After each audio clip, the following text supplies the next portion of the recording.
The arrangement. Captain Eliza Reed stood before the viewscreen, watching the alien vessel approach Haven Colony.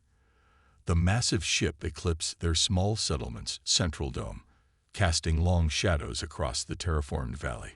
6 months ago, the appearance of a Vexari warship would have sent the colony into panic. Now, it represented their only hope for survival. "They're early," said Commander Jackson, her second in command.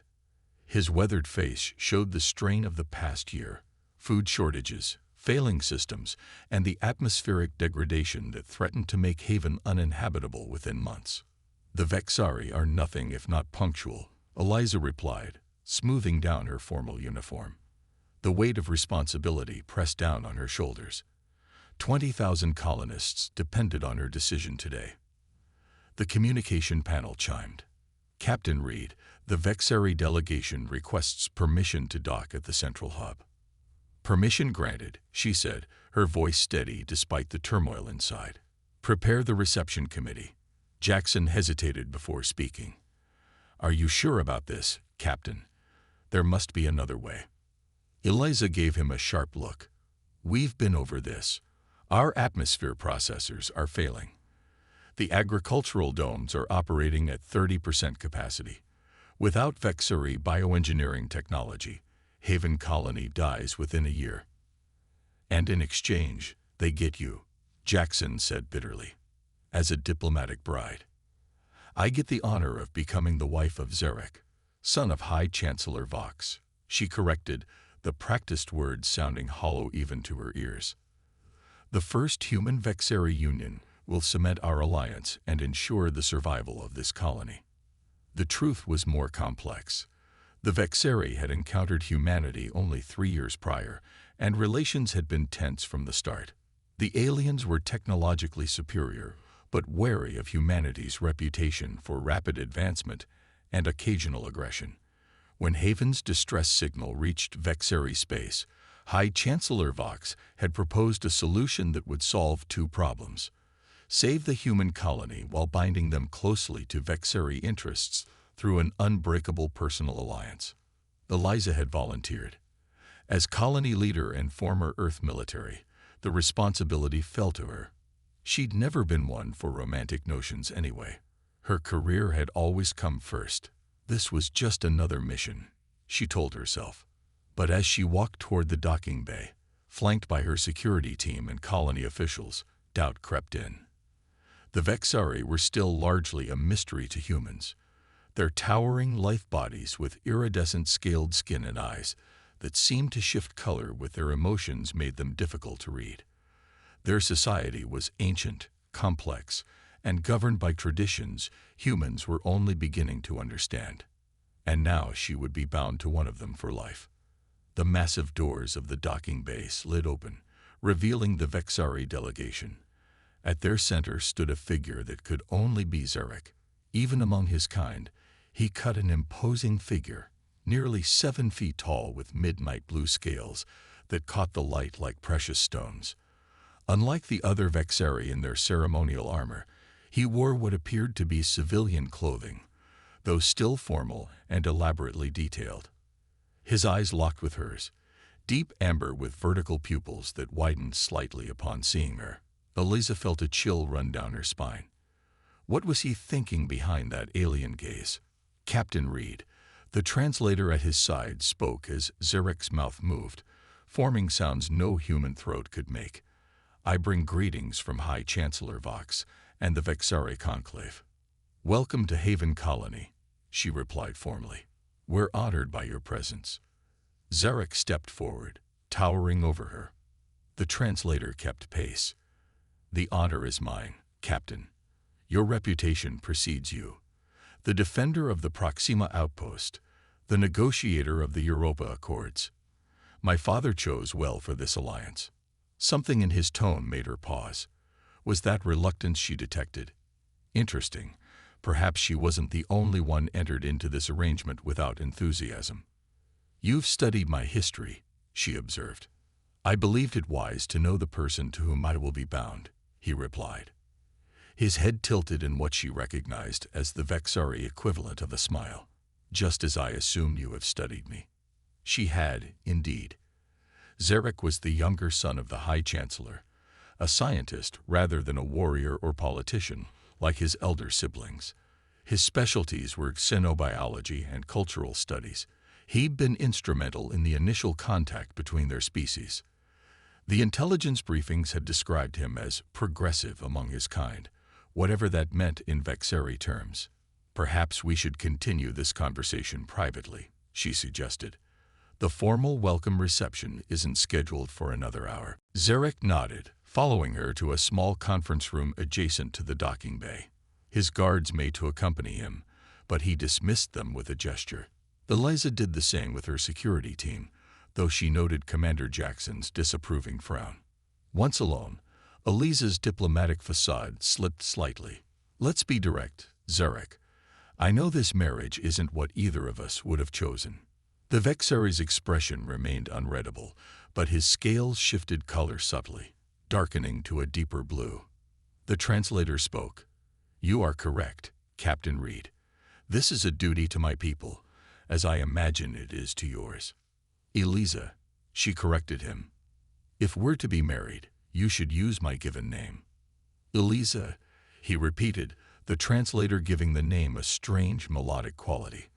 Among my people, arranged unions are common among the governing families. But I admit, binding myself to a human was unexpected. She allowed herself a small smile. Trust me, it wasn't on my 5-year plan either. Zarek's head tilted again, that Vexeri smile. You have a sense of humor. The reports mentioned your adaptability, but not this. The reports, she questioned. Just as your people have studied us, we have studied you, he replied. Particularly since your colony's difficulties began. We've monitored your rationing programs, your engineering efforts to salvage the atmosphere processors. Your leadership has been impressive. Not impressive enough to save my people without your help, she said quietly. Zarek paused, his scales rippling with subtle color changes. May I speak freely, Eliza? Please. There are those among my people who view humans as dangerous. A young species advancing too quickly, spreading too rapidly across the stars. They would have preferred to let your colony fail as a warning to others. The bluntness of his statement caught her off guard, but she appreciated his honesty. And what do you think? I think, he said slowly, that any species capable of surviving Earth's self-destructive phase and reaching the stars deserves respect.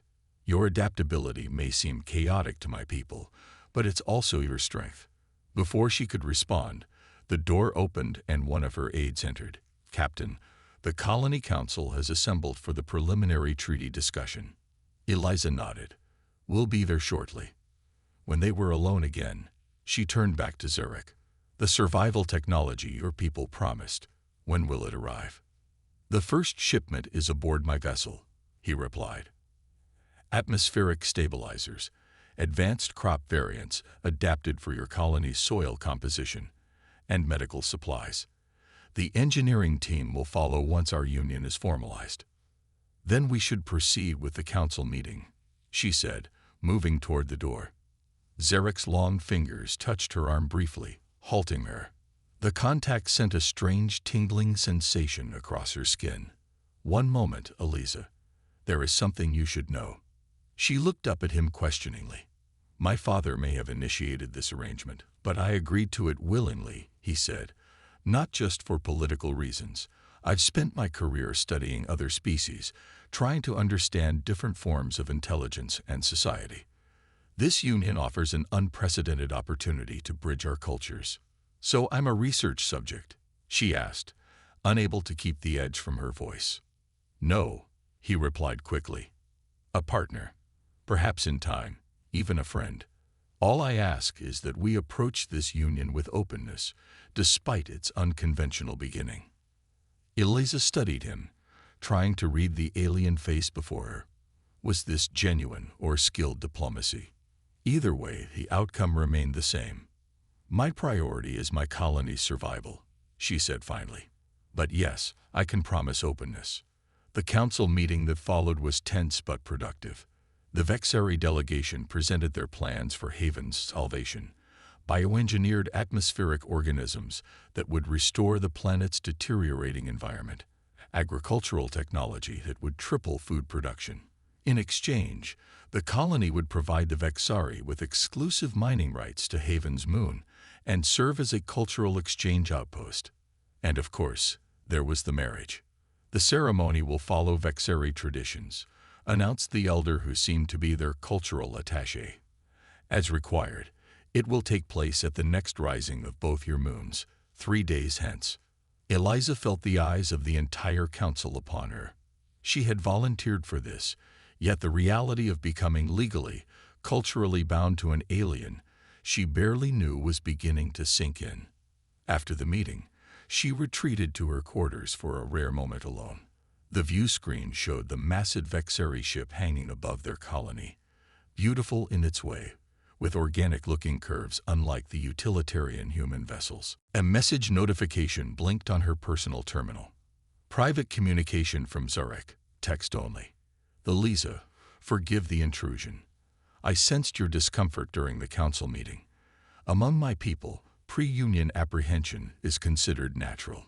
If it helps, know that despite the political nature of our arrangement, you will be accorded all rights and respect of a Vexari spouse. No demands will be made that violate your dignity or autonomy. This I promise personally, regardless of the treaty terms. She read the message twice, surprised by his perceptiveness and consideration. Perhaps this arrangement, while never her choice, wouldn't be the cold political transaction she had feared. As she prepared to respond, alarms suddenly blared throughout the colony. The emergency communication system activated. Captain Reed to Central Command immediately. Security breach detected at the Southern Agricultural Dome. Grabbing her sidearm, Eliza raced toward the command center. As she entered, screens showed security footage of the agricultural dome, one of the few still producing food for the colony. Several figures in environmental suits were placing devices on the dome's support structures. Sabotage, Commander Jackson said grimly as she entered. We've identified them as members of the Earth First movement. Eliza's blood ran cold.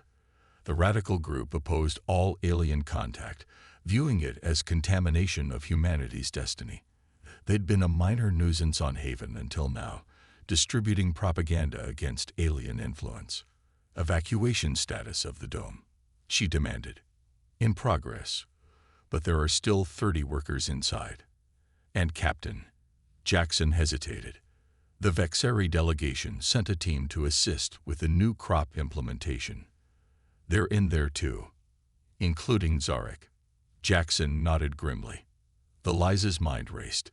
This wasn't just a threat to the colony now, but potentially to the entire human Vexari alliance. If members of the Vexari delegation were harmed or killed by human extremists.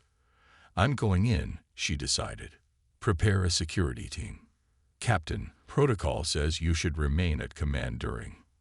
These are our people and our guests in danger, she cut him off. And this is still my colony. Minutes later, suited and armed, Eliza led a team of colony security toward the compromised dome. Through her helmet, she could see the agricultural space inside, a vast, carefully maintained ecosystem of crops and supporting plants, and now a battleground.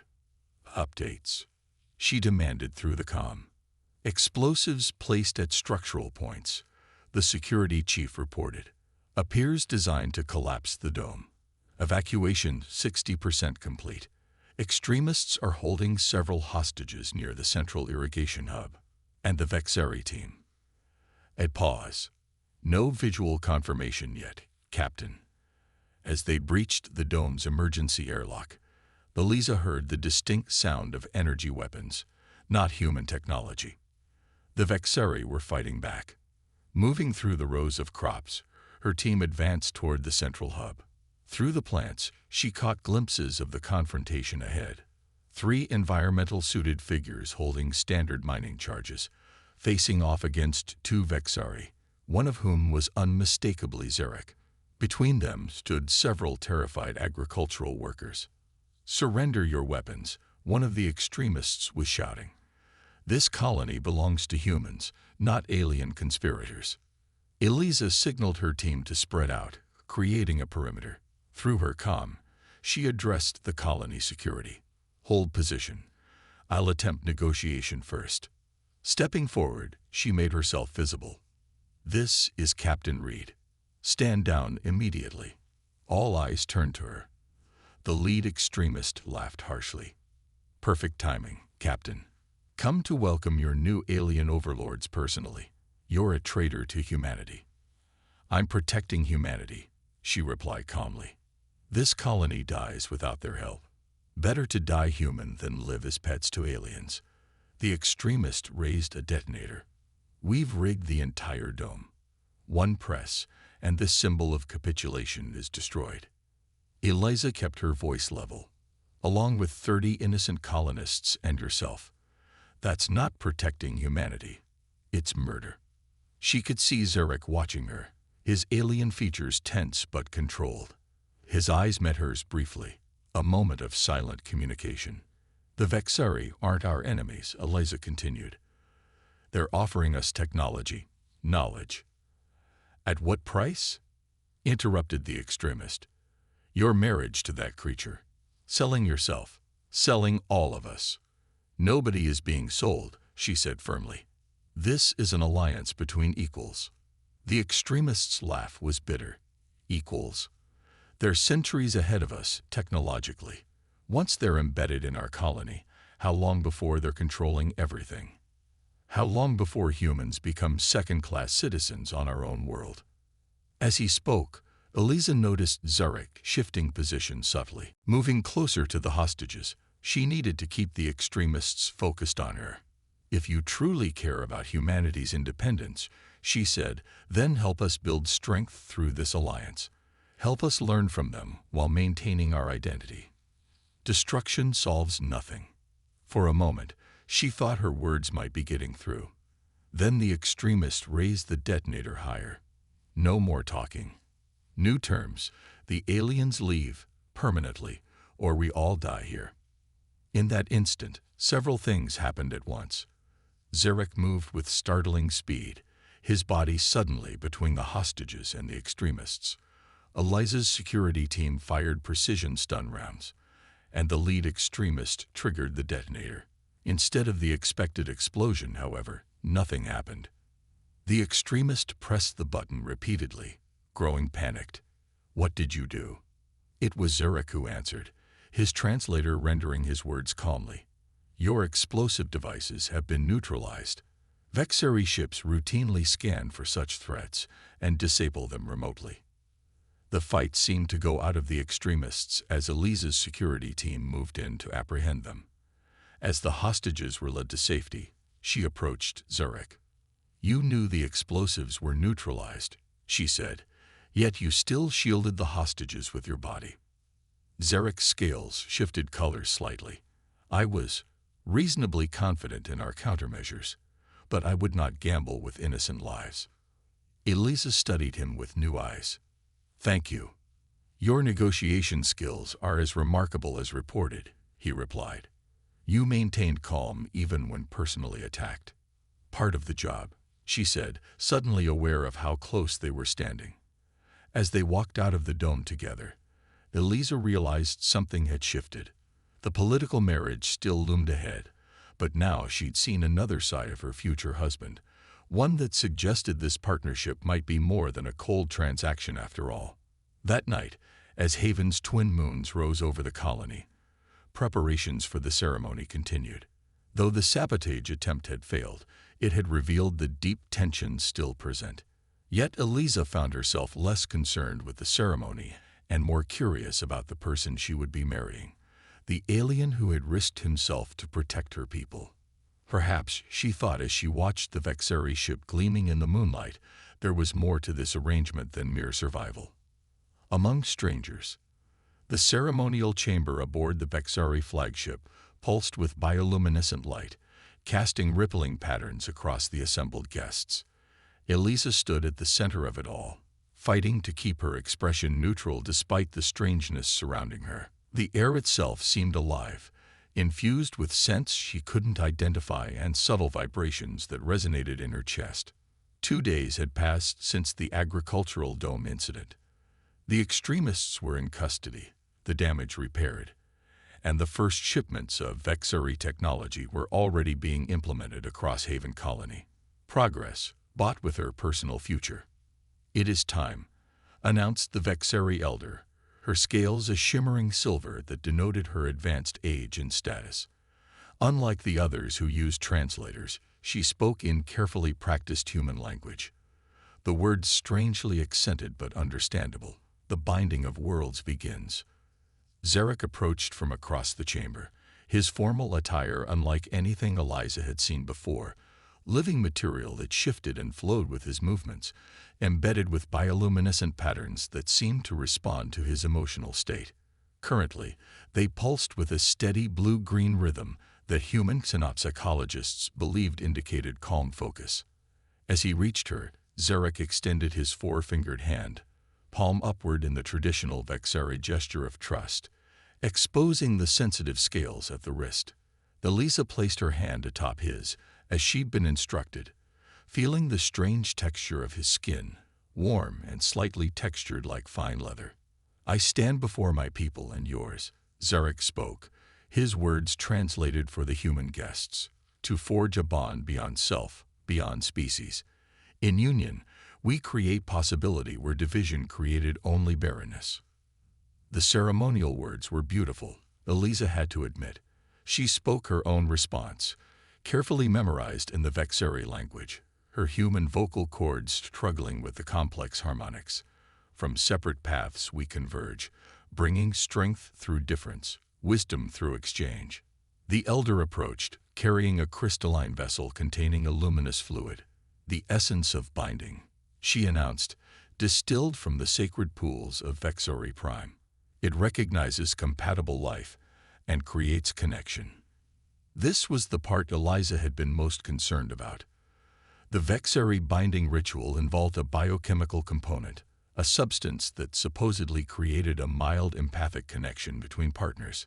Human scientists had analyzed it extensively. The elder dipped her long fingers into the vessel and traced symbols on Zarek's forehead, then turned to Eliza. The fluid was cool against her skin, tingling slightly as it absorbed. "From this moment," intoned the elder, "you are recognized as one union across two forms. May your joining bring prosperity to both peoples." A subtle shift rippled through Eliza's awareness, not dramatic, but definite. A new presence at the edge of her consciousness, like knowing someone had entered a room without seeing them. She glanced at Zarek, who was watching her carefully, his eyes reflecting the ambient light. "Can you sense it?" The question formed in her mind, though she hadn't spoken. Zarek's slight nod confirmed what she suspected. The empathic connection was real, if subtle. Not mind-reading, but a sharing of emotional states, perhaps basic intentions. The implications were both fascinating and unsettling. The ceremony concluded with representatives from both species offering blessings and gifts. Commander Jackson, representing the Colony Council, stepped forward with obvious discomfort, but performed his role perfectly, presenting the traditional human wedding gift, a small potted plant from Earth, symbolizing growth and new beginnings. "Captain," he said formally, "the Council extends gratitude for your sacrifice and wishes you fulfillment in this union." Sacrifice. The word hung in the air. Eliza felt a ripple of something through the new empathic connection. Zarek had noticed it too. Hours later, as the reception continued around them, Eliza found a moment to step away, seeking respite on an observation deck that offered a spectacular view of Haven below. The colony looked so fragile from here, a collection of domes and structures clinging to the partially terraformed surface. "It appears more vulnerable from a distance," Zarek said, joining her. Eliza didn't turn. "Does the connection let you read my thoughts now?" "No," he replied. "Just a general sense of your concern. The precise focus I deduced from where you chose to stand." After a pause, he added, "The empathic link unsettles you." "Wouldn't it unsettle you?" she asked, Having someone else's emotions in your head. It's not uncommon among my people, he explained. The ceremonial binding is a formalized version of connections many Vexari naturally develop with those close to them. Eliza finally turned to face him. And what do you sense from me right now? Zarek considered before answering. Determination, concern, curiosity, and his scales shifted slightly. Resentment, though you try to suppress it. Impressive, she admitted. The connection works both ways, he reminded her. What do you sense from me? Eliza closed her eyes, focusing on that new presence in her mind. Duty, pride, and uncertainty. When she opened her eyes, Zarek was watching her with what she was beginning to recognize as the Vexari equivalent of a smile. A subtle relaxation around the eyes, a slight shifting of scale patterns. The uncertainty, he said quietly, is natural. This union is unprecedented. We are, quite literally, navigating uncharted territory. At least we're doing it honestly, she replied. Speaking of which, I never thank you properly for saving those colonists. No thanks are necessary. He stopped suddenly, his attention drawn elsewhere. Eliza felt a spike of alarm through their connection before he controlled it. What is it? She asked. A communication from Vexari Prime, he said, his tone carefully neutral now. The Science Conclave wishes to speak with me urgently. He hesitated. Would you accompany me? As my spouse, you now have clearance for such communications. The gesture wasn't lost on her. He was offering trust, inclusion. Of course. They made their way to a private communication chamber deep within the ship. As the door sealed behind them, a three-dimensional projection materialized, an older Vexari with scales that had faded to a pale lavender. Eliza recognized the distinctive markings of the Science Conclave, the Vexari's most prestigious research body. The elder spoke in the Vexari language, too quickly for Eliza to follow. She sensed growing concern from Zarek as the conversation continued. Finally, he responded with what sounded like assurances before ending the communication. Bad news? Eliza asked. Zarek's scales had darkened, a sign of stress. Potentially. The atmospheric stabilizers we provided to your colony. They're showing unexpected interactions with Haven's native microbial ecosystem. Dangerous interactions. Not immediately life-threatening, he clarified, but concerning enough that the Science Conclave wants me to personally oversee modifications. He hesitated. This will mean remaining on Haven rather than traveling to Vexari Prime as planned. Eliza felt a rush of relief through their connection before she could hide it. The prospect of leaving her colony, her people, to live on an alien world had been weighing on her heavily. You're pleased by this news, Zarek observed. Not by the complication, she corrected, but by the chance to stay with my colony during this transition period. Zarek studied her. Your dedication to your people is admirable.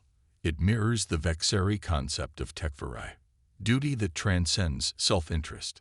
Is that why you agreed to this marriage? She asked. Duty? Partially, he admitted, but also scientific curiosity. The opportunity to work directly with humans, to form a deeper understanding than formal diplomatic exchanges allow. He paused. Does that offend you? No, she said truthfully. It's honest. Better than pretending this is a love match. The concept of romantic love as a prerequisite for pairing is primarily human, he observed. Vexari unions traditionally begin with compatibility and grow toward deeper connection through shared experience. That's not so different from many human cultures throughout history, Eliza pointed out. Their conversation was interrupted by a ship-wide announcement in the Vexari language. Zarek's posture stiffened. What is it? Eliza asked. A general recall of all Vexari personnel currently on Haven's surface, he explained. No reason given. His eyes met hers. This is unusual. Together they hurried to the ship's command center, where a flurry of activity greeted them. The empathic link buzzed with tension that Eliza sensed wasn't just Zarek's. The entire crew was on edge. Report, Zarek demanded from the officer in charge. 3 incidents on the surface, the officer replied through her translator. Vexari technicians implementing the new atmospheric systems were approached by armed humans. No injuries, but definite hostility. The Earth First movement again? Eliza asked sharply. Unknown, the officer replied. But the High Command has ordered all personnel to return to the ship until the situation clarifies. Eliza felt cold dread settling in her stomach. I need to contact my colony command immediately. Of course, Zarek agreed, leading her to a communication terminal. Commander Jackson's face appeared on the screen, looking grim. Captain Reed, we've got a situation developing. I'm aware of hostility toward Vexari technicians, she said. What's happening, Commander? It's more than that, Jackson said, lowering his voice. There's been a security breach. Someone accessed the communications array and broadcast a message across all colony channels. What message? That the Vexari technology is designed to slowly poison our environment, making Haven uninhabitable for humans while perfect for Vexari colonization. Jackson's expression darkened. They released what they claim is evidence. Technical specifications showing the atmospheric stabilizers gradually altering Haven's atmosphere to match Vexari Prime. Eliza glanced at Zarek, feeling his shock through their connection. That's absurd, she said firmly. The stabilizers were thoroughly vetted by our science team. The specs look convincing, Jackson admitted, and they're stirring up panic. People are demanding answers. I'll return to the surface immediately, Eliza decided. That would be unwise, interjected a new voice. A senior Vexari officer had approached. For your safety, Consort Reed, it would be preferable to remain aboard until this misunderstanding is resolved. The title, Consort, struck Eliza oddly. Not captain anymore, but defined by her relationship to Zarek. She pushed the thought aside. These are my people. They need reassurance from their leader, not absence that will be interpreted as abandonment. Before the officer could object further, Zarek stepped forward. I will accompany her. Prepare a security detail. The journey to Haven's surface was tense. As their shuttle approached the main colony dome, Eliza could see unusual activity. Groups of colonists gathered in public spaces, security personnel deployed in greater numbers than normal. Your people fear us, Zarek observed quietly. Fear comes from uncertainty, she replied. We need to provide answers, transparency. The shuttle docked at the colony's administrative center, where Commander Jackson waited with the security team. His relief at seeing her was evident, though he eyed Zarek and the Vexari guards with obvious suspicion. The council has called an emergency session, Jackson informed her as they walked. Representatives from all sectors are demanding explanations about the Vexari technology. What about our own science team's assessment? Eliza asked. They're reviewing the leaked specifications now, but it's technical material beyond most colonists' understanding. Meanwhile, rumors are spreading faster than facts. The council chamber was packed beyond capacity when they arrived. Conversations died as Eliza entered with Zarek, replaced by a tense silence. She felt waves of emotion through their empathic link. Zarek was detecting the colony's fear and distrust directed at him. Captain Reed, began Council Leader Esposito, a former agricultural engineer who'd helped establish Haven 15 years earlier. Or should we say, consort to the Vexari now. Murmurs rippled through the crowd. Eliza kept her expression neutral. I remain Captain Reed, leader of this colony. My marriage changes nothing about my commitment to our people. Yet here you are, returning from their ship instead of being on the ground when this crisis erupted. Esposito countered. I was completing the diplomatic ceremony that secured the technology currently saving our atmosphere, Eliza said firmly. Now let's discuss these allegations directly. Dr. Krishnan, what has our science team concluded about the atmospheric stabilizers? The colony's chief scientist stepped forward, looking uncomfortable. The specifications in the leaked documents do show the stabilizers gradually altering atmospheric composition over time. However, he raised his voice over the resulting outcry. These changes fall within parameters still compatible with human life. The question is one of intent. Intent is clear enough. Call the voice from the crowd. They're terraforming our world for themselves. Zarek stepped forward, his translator activated. If I may address the council. Esposito hesitated before nodding reluctantly. The atmospheric stabilizers provided to Haven are designed to work in stages, Zarek explained. The initial phase corrects your immediate crisis. Subsequent phases gradually optimize the atmosphere for human habitation based on Earth standard parameters. Then explain these specifications, Dr. Krishnan challenged, displaying the leaked documents on the chamber's main screen. Zarek studied them briefly. These are not the specifications of the technology we provided. They have been altered. The chamber erupted in angry shouts. Eliza raised her hand for silence. That's a serious allegation, Zarek. Are you suggesting deliberate sabotage? I am, he replied steadily. Compare these documents to the original specifications my team provided to your science division 3 months ago. You will find significant discrepancies. Dr. Krishnan looked confused. We never received any preliminary specifications. The first technical data arrived with the actual equipment 5 days ago. Now it was Zarek's turn to look surprised. Eliza felt his genuine shock through their connection. That's impossible. I personally authorized the transmission of complete specifications well in advance of implementation. Someone is lying, Esposito said bluntly. And given the circumstances, why should we trust the alien over our own people? Before Eliza could respond, her personal communicator chimed with an emergency alert. She checked it, then looked up grimly. The atmospheric processing center has been breached. Armed colonists have taken control and are threatening to destroy the Vexuri equipment. I didn't authorize that, Esposito said quickly. Of course not, Eliza replied.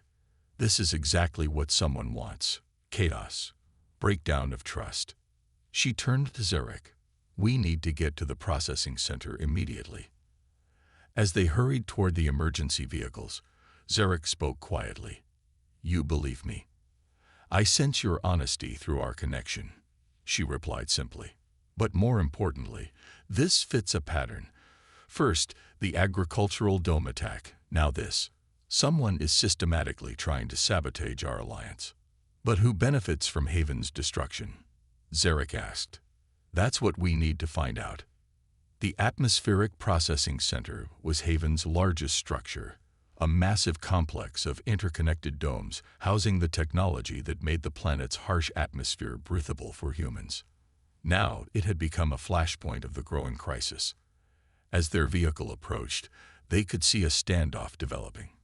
Colony security forces had established a perimeter around the facility, while inside, armed colonists were visible through the transparent sections of the main dome. At the center of the complex stood the newly installed Vexuri atmospheric stabilizers, elegant spires of technology that pulsed with subtle energy as they worked to heal Haven's deteriorating atmosphere. How many hostiles? Eliza asked the security chief who met them at the perimeter. Approximately 20, Captain, he reported. They've sealed the internal doors and threatened to destroy the stabilizers if we attempt entry. They're demanding all Vexuri leave the planet immediately and the alliance be dissolved. Have they identified themselves? They're calling themselves Haven's true defenders, mostly miners and maintenance workers, according to their spokesman. Eliza frowned. These weren't the same extremists from the agricultural dome incident. This was spreading beyond a small radical group. Let me speak to them, she decided. Captain, Jackson protested. Protocol in a hostage situation. There are no hostages, just equipment, she pointed out, and I'm still in command here. The security chief established a communication link to the facility's internal systems. A tense face appeared on the portable screen. A man Eliza recognized as Marcus Chen, a senior maintenance technician who had helped build Haven from its earliest days. Marcus, she began calmly, This isn't the way to address concerns. Captain Reed, he replied, his voice hard with accusation. Or should I call you something else now? You've made your choice clear. My choice has always been Haven's survival, she said firmly. Nothing has changed that. Everything has changed. Marcus shouted. These aliens aren't saving us. They're transforming our home for themselves. We've seen the proof. Those documents were falsified, Eliza explained. Give us time to verify the original specifications. Marcus laughed bitterly. Time for them to complete whatever they're doing to our heir. Look at yourself, married to one of them now, defending them against your own people. How do we know you haven't been compromised? The accusation stung, but Eliza maintained her composure. Marcus, you've known me for 7 years. Have I ever acted against this colony's interests? A flicker of uncertainty crossed his face before hardening again. People change, especially when aliens start messing with their heads. His eyes flicked to Zarek, standing silently beside her. We saw the ceremonial binding. Who knows what they did to you? Zarek stepped forward. The binding creates a limited empathic connection, nothing more. Your captain's mind remains entirely her own. That's exactly what you'd say if you were controlling her, Marcus retorted. This is getting us nowhere, Eliza interrupted. Marcus, the stabilizers are currently the only thing preventing our atmosphere from degrading beyond sustainable levels. Destroying them endangers everyone. Better a quick death than becoming their puppets, Marcus replied, though with less conviction than before. Through their connection, Eliza felt Zarek's growing concern, not for himself, but for the colonists. He genuinely feared for their safety if the stabilizers were damaged. The depth of his concern surprised her. Give me 6 hours, she proposed. 6 hours to bring you evidence that the technology is exactly what we agreed to, atmospheric stabilization for human habitation. If I can't prove it by then, you can make your decision. Marcus conferred with others off-screen before responding. 4 hours. And you deliver the proof personally, not some digital transmission that could be faked. Agreed, Eliza said. No one approaches the facility until then. When the communication ended, Jackson looked at her incredulously. 4 hours to disprove accusations we just learned about. How exactly do you plan to do that? By finding the truth, she replied. Someone manipulated those specifications and intercepted the original data sent months ago. We find who, we find why. And where do we start? Jackson asked skeptically. It was Zarek who answered. With the transmission logs, both from our vessel and your colony's communication array. Back at the colony's administrative center, Eliza assembled a small team. Dr. Krishnan, Jackson, and 2 of her most trusted communication specialists. Zarek had returned to the Vexari ship to retrieve their transmission records. Here's what we know, she told the team. 3 months ago, Zarek sent detailed specifications of the atmospheric stabilizers to Haven. We never received them. Instead, someone waited until the actual equipment arrived, then released altered specs designed to incite fear and resistance. But who could intercept secure transmissions and possess the technical expertise to create convincing forgeries? Dr. Krishnan wondered. That's what we need to find out. Eliza replied. Check every communication with the Vexari over the past 6 months. Look for anomalies, unauthorized access, anything unusual. As the team worked, Eliza couldn't shake a growing sense of unease. This went beyond simple xenophobia. The sabotage was too coordinated, too technically sophisticated. Zarek returned an hour later, carrying what looked like a crystalline data storage device. Our complete transmission logs, he explained, including confirmation codes that your systems should have sent when receiving our specifications. Dr. Krishnan connected the Vexari device to their systems, technology they'd developed specifically for data exchange between the different computing architectures. This will take some time to process, he warned. While they waited, Eliza pulled Zarek aside. This doesn't make sense.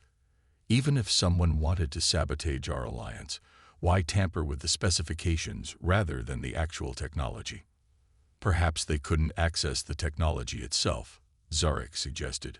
Our equipment has multiple safeguards against tampering. Or maybe they wanted to create fear rather than actual damage, Eliza mused. Turn public opinion against the Vexari.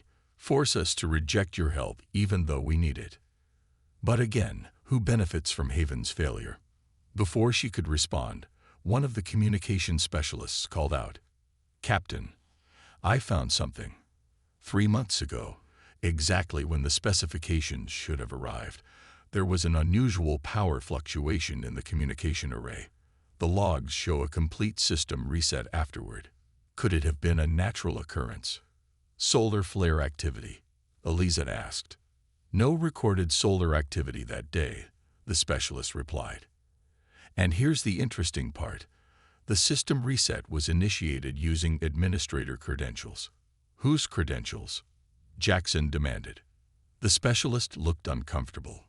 "Yours, Commander." All eyes turned to Jackson, who looked genuinely shocked. "That's impossible. I never authorized a system reset." "Maybe not consciously," said a new voice from the doorway. Eliza turned to see Council Leader Esposito entering, accompanied by colony security officers. "But you did it all the same." "What are you talking about?" Jackson demanded. "We've just completed a security sweep of all senior staff quarters," Esposito explained grimly. "Found this in your private terminal, Commander." He held up a small device, no larger than a fingernail. "It's a neurological interface, Vexari technology. Let someone else control your actions remotely without your knowledge." Eliza felt Zarek's shock through their connection, genuine surprise and alarm. "That's impossible," he said. "Such technology would violate every ethical principle of my people." "Would it?" Esposito challenged. "Or is it exactly how an advanced species might infiltrate and subvert a human colony?" He turned to the security officers. "Take Commander Jackson into custody, and the Vexari as well." "Wait," Eliza interceded, stepping between the officers and Zarek. "This doesn't add up. If the Vexari wanted to sabotage Haven, why offer life-saving technology in the first place? Why form an alliance at all?" "To gain our trust," Esposito replied. "Make us dependent on their technology, then gradually transform our world to suit themselves." "If that were true," Eliza argued, "why would someone need to falsify the specifications to turn us against them? The real specifications would have revealed their plan." This gave Esposito pause, but only briefly. Perhaps there are factions among the Vexari themselves, some who want peaceful cooperation, others with conquest in mind. Through their connection, Eliza could feel Zarek's growing agitation. Not guilt, but urgent realization. He caught her eye and sent a deliberate thought. "The device is not Vexari. Look closer." "Let me see that interface," Eliza demanded, holding out her hand to Esposito. He hesitated before handing it over. Eliza examined it carefully, then passed it to Zarek. "Is this your technology?" Zarek studied it, then shook his head. "No. The design mimics our aesthetic, but the components are not Vexari. This is a human-made device designed to appear Vexari." "Convenient claim," Esposito scoffed. Dr. Krishnan had moved closer to examine the device. "He's right," the scientist said after a moment.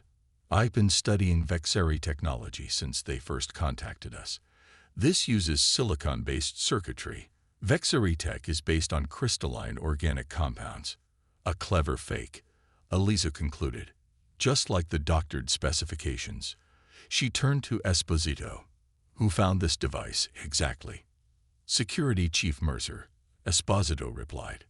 "He led the sweep personally." The pieces suddenly clicked into place for Eliza. "Where is Mercer now?" "Coordinating security at the processing center," Esposito said, confusion crossing his face. "Why?" "Because he's the only person with access to both commander-level communication systems and security sweeps of private quarters," Eliza explained, her mind racing.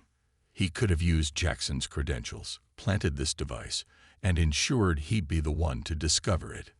That's a serious accusation, Captain, Esposito warned.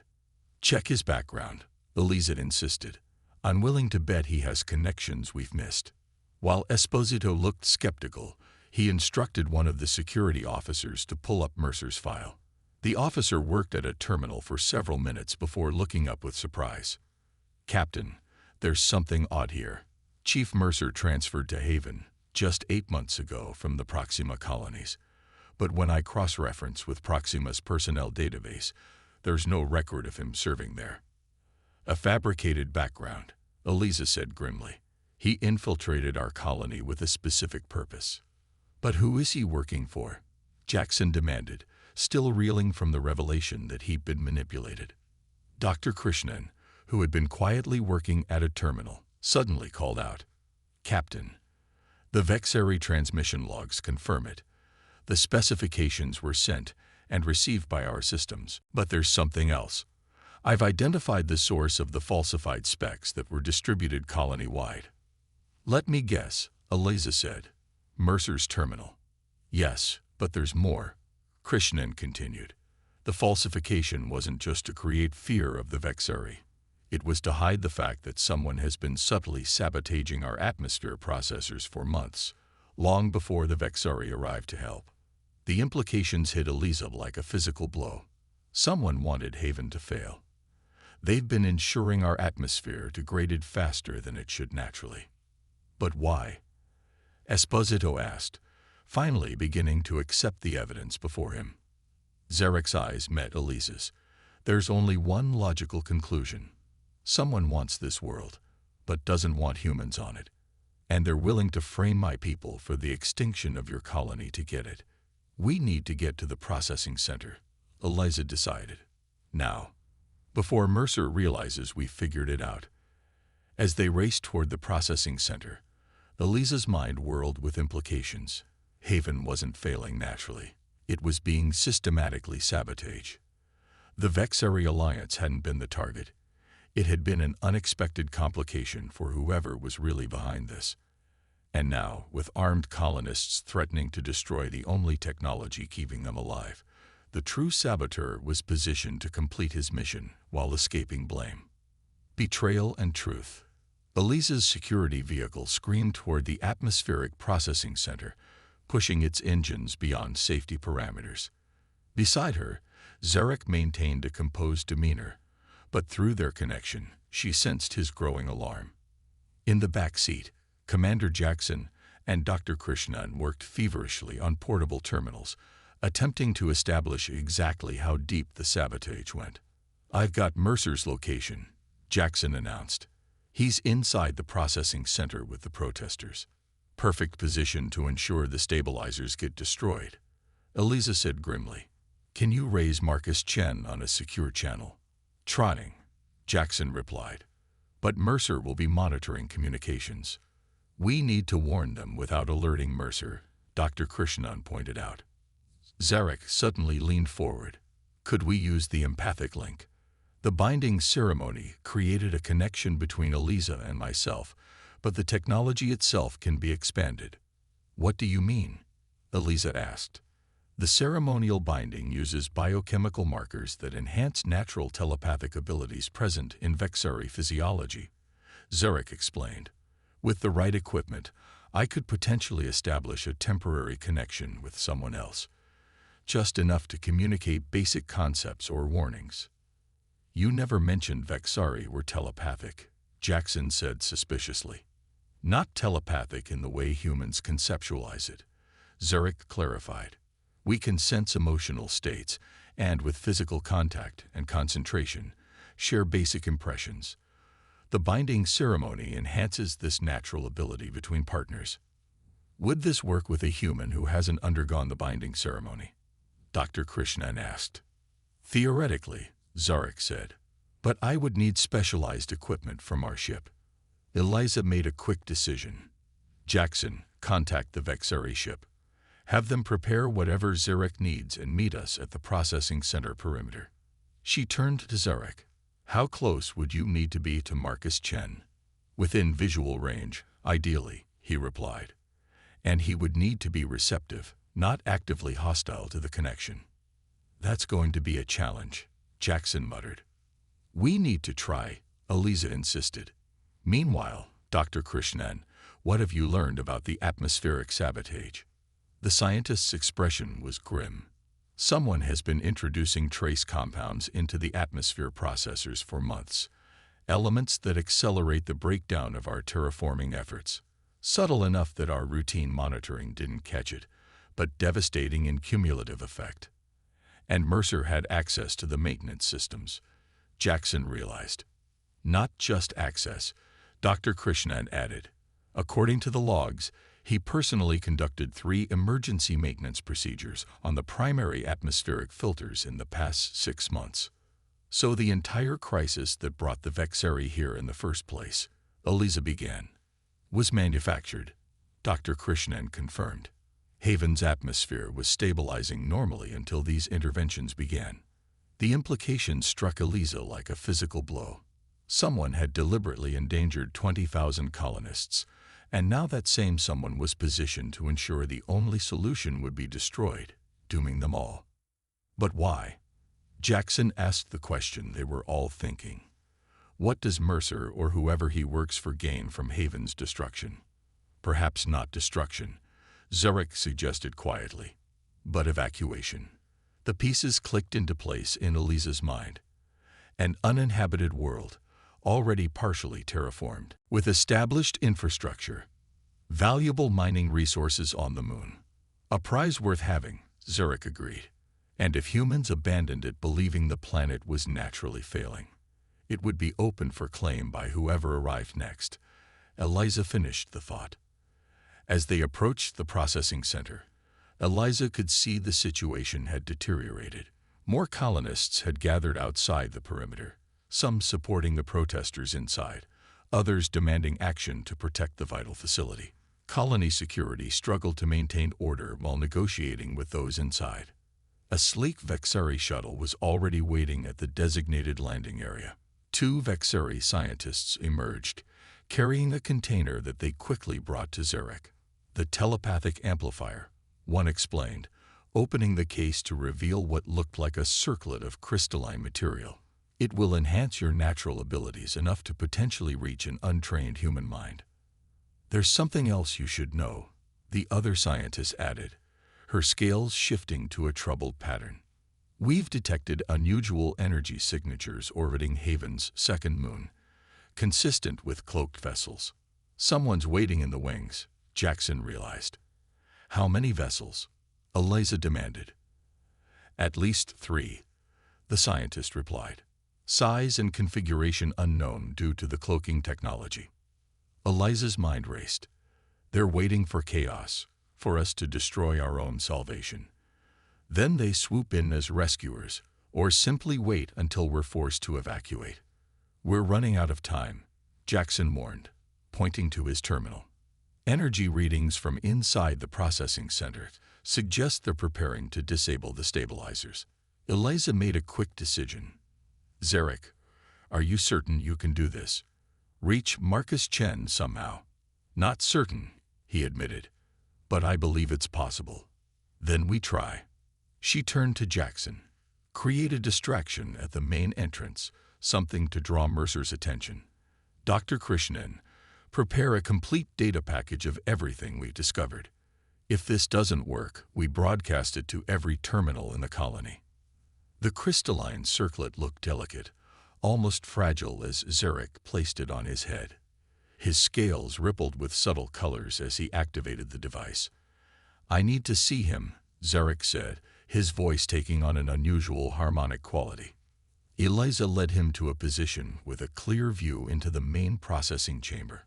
Through the transparent sections of the dome, they could see the protesters gathered around the central stabilizer array. Marcus Chen stood at a control terminal, while Mercer paced nearby, projecting the appearance of a concerned security officer while subtly encouraging the protesters. "There," Eliza pointed. "Marcus is at the main console wearing the red maintenance uniform." Zarek focused, his eyes taking on a luminous quality as the amplifier activated fully. His breathing slowed, and Elisa felt the strange sensation of their empathic connection expanding, reaching outward. She sensed his concentration, the strain of extending his consciousness towards someone untrained, unwilling. Inside the facility, Marcus Chen suddenly stiffened, his hand pausing over the terminal. He looked up, confused, scanning the room as if hearing something just at the edge of perception. "Is it working?" Elisa whispered. "I'm trying to convey simple concepts," Zarek replied, his voice strained. "Danger. Deception. Mercer." But his mind is resistant. Afraid. Through their connection, Elisa sensed Zarek's struggle, like trying to be heard through a storm. An idea struck her. "Let me help. Our connection might strengthen the signal." She placed her hand on Zarek's arm, focusing on their empathic link. Immediately, she felt herself drawn into the strange mental landscape he had created, sensing Marcus Chen's confusion and fear as an almost tangible thing. "Marcus," she projected with all her concentration. "Mercer is the saboteur. Check his terminal access records. The Vexari are not the enemy." Inside the facility, Marcus Chen staggered slightly, drawing concerned looks from those around him. He shook his head as if clearing it, then abruptly moved to the nearest terminal, fingers flying across the interface. "What's he doing?" Mercer's voice carried faintly through the domed structure, sharp with sudden concern. "Checking something," Marcus replied, not looking up from the screen. "Security access logs." Mercer's posture changed instantly, the concerned officer vanishing, replaced by something predatory and calculating. He moved toward Marcus, one hand slipping inside his jacket. "He's going to kill him," Eliza realized with horror. Without thinking, she activated her emergency override code on her communicator. Throughout the facility, alarm klaxons suddenly blared, the colony-wide emergency alert system triggering lockdown protocols. The distraction worked. Mercer hesitated, startled by the alarms, while Marcus Chen backed.